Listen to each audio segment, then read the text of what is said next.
তার নাম আলামিন। সে আজকে সকাল এই 5টার দিকে বাড়ি থেকে বের হয়। উনি আজকে ওমান যাওয়ার কথা ছিল। দুপুর 12টার সময় ওনার ফ্লাইট ছিল সিলেট থেকে ঢাকা। ওনার পরিবারে আছে ওনার মা বাবা। ওনার বাবার বয়স 75, মার বয়স 65, বৃদ্ধ। তাদের অবস্থা খুবই খারাপ। ওরা মানে এই অবস্থা শোনার পরে ওরাও মৃত্যু সজ্জায়। ওনার ইনকামের রাস্তার আর কোনো পথ নাই, ওনাই আছে।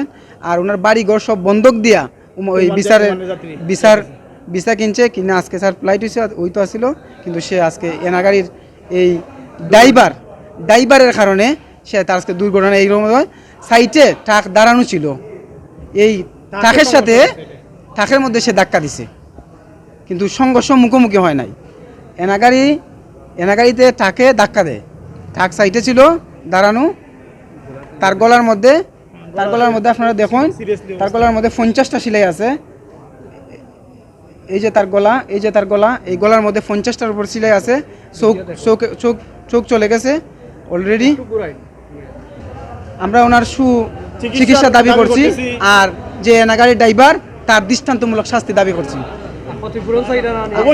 আমরা অবশ্যই এনাগাড়ির মালিক আমাদের ভিসা কিনছে আর 55,000 টাকা দিয়ে টিকিট। তার এনাগাড়ি এতটুকু লুস্কানের মধ্যে আছে, সে তার পরিবার ফ্যামিলি সবাই ক্ষতিগ্রস্ত। এমন অবস্থা, বাড়ি ঘর বন্ধক দিয়া সুদের উপরে টাকা না সে বিদেশ যাত্রী। আজকে 5 লাখ টাকার মতো তার প্রায় অলরেডি গেছে গা। আর এখন জীবন যাওয়ার হতে আমরা হাওয়াই থানার কাছে দৃষ্টান্তমূলক শাস্তি চাই ওদের। হাইওয়ে থানার ওসি আইসা এখন যোগাযোগ করছে আমাদের সাথে। বাড়ি তার ছোট বাখর, নবীগঞ্জ থানা, ছোট বাখর, বড় বাখর। সে আশকান দিয়ে আমার বাইরে তার শালা আগাইয়া দেয়। তারপরে সে এনাগাড়িতে ওঠার পরে কুররা জায়গার নাম এই পাম্পের সামনে এনাগাড়ি ও ট্রাকের সংঘর্ষে সে আহত হয়। ট্রাক দাঁড়ানো ছিল। তারপর আহত অবস্থায় হাওয়াই থানা তারে উসমানী মেডিকেল ভর্তি করে। সে 10 নাম্বার আছে, উসমানী মেডিকেল 10 নাম্বার আইসিইউতে আছে। সে গুরুতর আহত।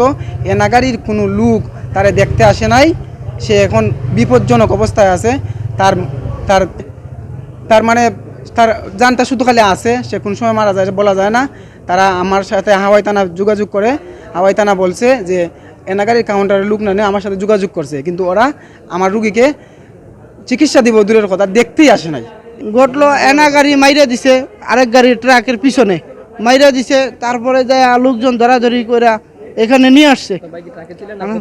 আমার ভাই এনাগাড়িতে বাসে ছিল, রাত্রে নাইটের গাড়িতে আসতেছিল।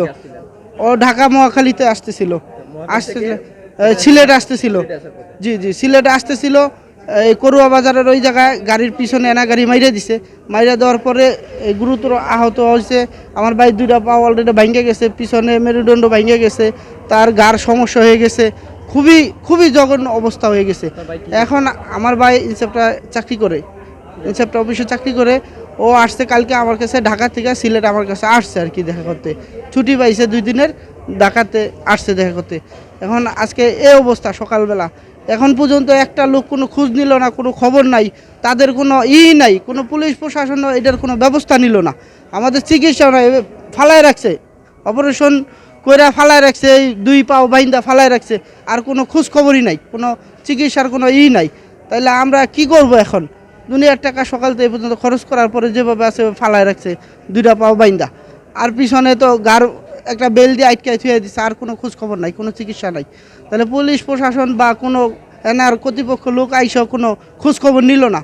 তাহলে এটা আমরা কিভাবে এটার সুবিচার পাবো, বা কিভাবে এনার পরিবহনের লোকেরা তো আইসা অবশ্যই দেখা উচিত ছিল, বা পুলিশ প্রশাসন করা দরকার ছিল।